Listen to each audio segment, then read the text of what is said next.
Well, hello, ladies and gentlemen. I don't know if you've watched the other video, but for those of you who have, I've switched microphones, so it's a bit more convenient for me like this, since now I can use my hands.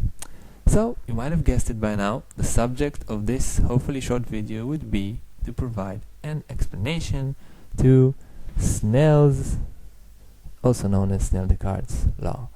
This law belongs to the field of optics. Optics is a branch of physics which aims to explain the way light behaves in all of its interactions with other substances. In this specific scenario, we'll be discussing or showing how light behaves when it approaches the barrier of passing between one medium to another. Who this subject might be what's the word relevant for, thank you, photographers, anyone who wants to know why we see the rainbow,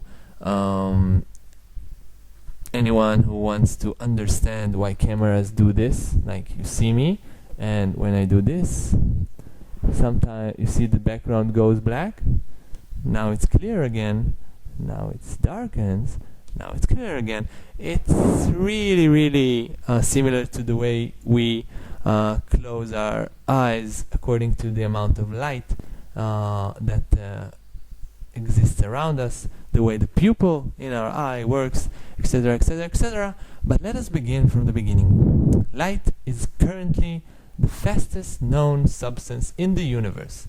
It travels roughly about 300 million meters per second, slightly faster than the speed of a student that just finished all his final exams runs out of the classroom. It travels in direct lines, and it has many interesting phenomena related to it.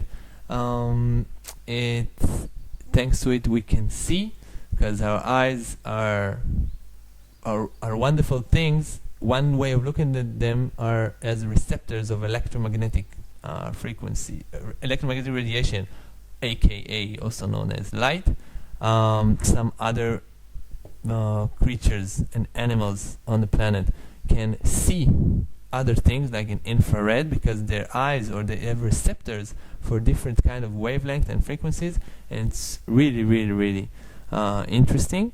And before we dive into this subject, this specific law helps us to understand how light behaves when it moves from one medium to another. A medium is a term for a coherent substance.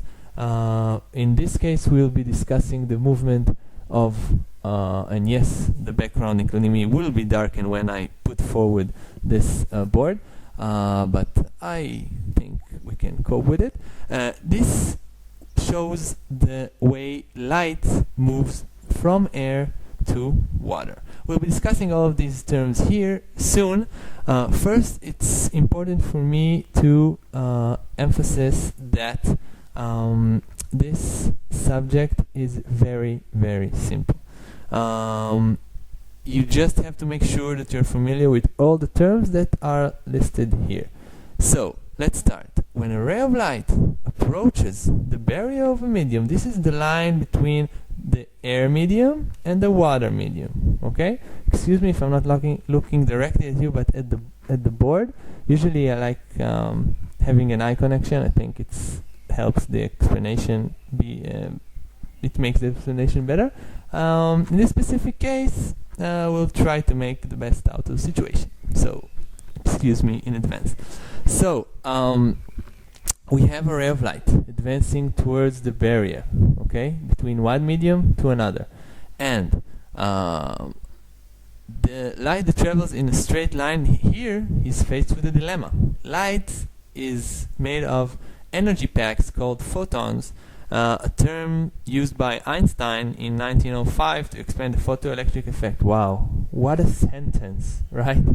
But actually it is really important because in 1905 it was his year mirabilis of Einstein. He did amazing things in this year, major breakthroughs, which we all we could say that we all enjoy the outcomes of this the discoveries today, but I won't elaborate on this in a specific video. Let's get back to the ray of light and its dilemma here. Okay, here it's faced with a dilemma. A single photon here has to decide whether it goes into the wild, into the unknown, into the new medium, or if it goes back just in the same angle that he came from, okay, and reflected.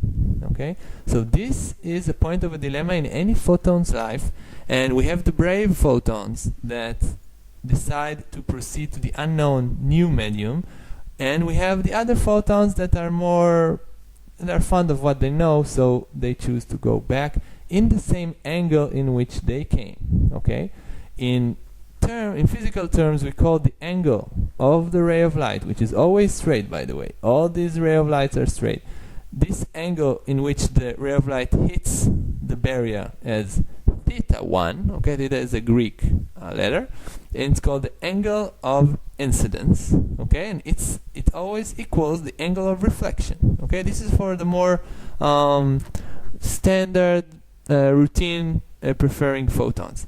The ones that are more brave, they have to remember Snell/Descartes law and to figure out by themselves, with no other aiding methods of computing such as iPhone or portable computer or something like that. And you see only my nose in the explanation. Very, very nice.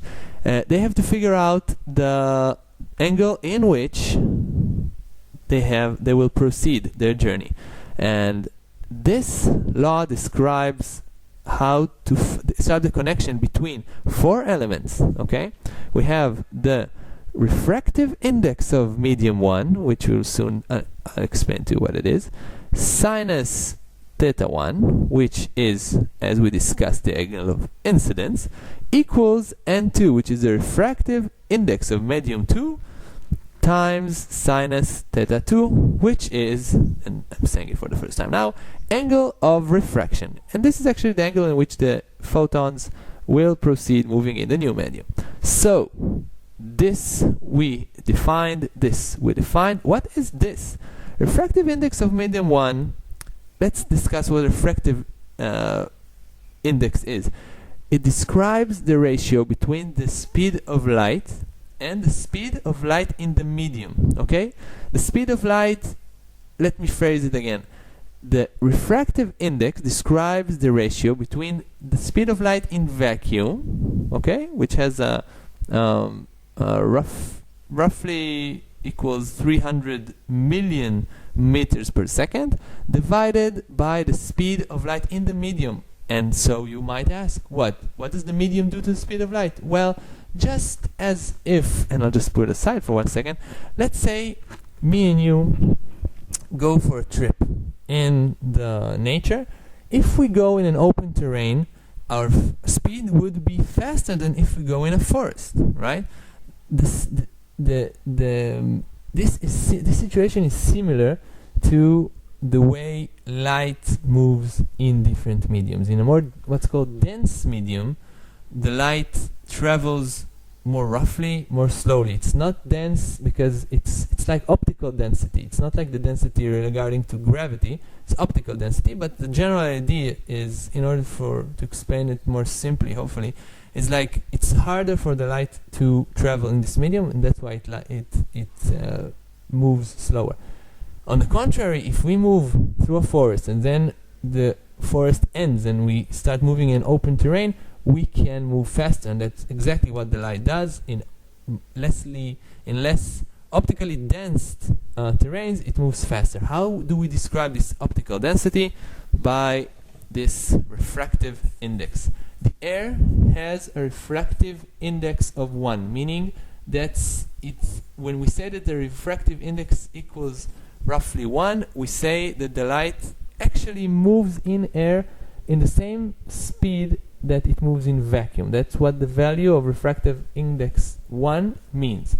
When we have in water refractive index of 1/3, that means that the light in water moves 1/3 slower than what it moves in air or in vacuum. Every substance has its own index of its own refractive index, and that actually helps us solving problems with this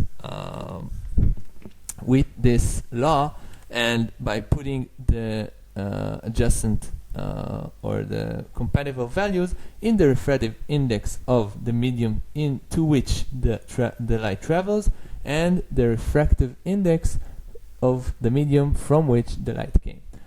So, using this equation, we can calculate theta 2, which is the angle in which the more the photons that chose to proceed to the next medium move. Thank you very much for holding on until this point. I hope it has made the general concept of Snell/Descartes law a bit more clearer, and thank you for listening. Have a very, very nice day.